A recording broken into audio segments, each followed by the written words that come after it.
তো আজকে আমরা এসেছি তারাপীঠের মায়ের মন্দিরে পুজো দিতে। তো এই যে দেখো তোমাদের দাদা ভাই ডালা নিয়ে বসে আছে, এই যে আমাদের ডালা দেখে নাও।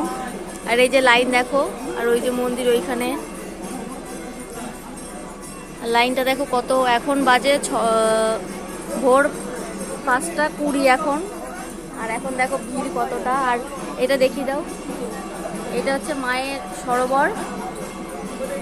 আর মন্দিরটা ঘুরিয়ে ঘুরিয়ে দেখিয়ে দাও। তো এই যে, তো চলো এখন।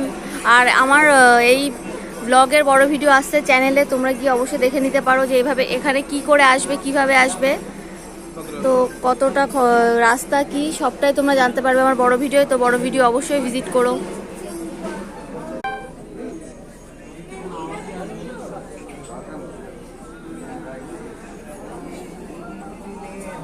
এদিকে তাকাও।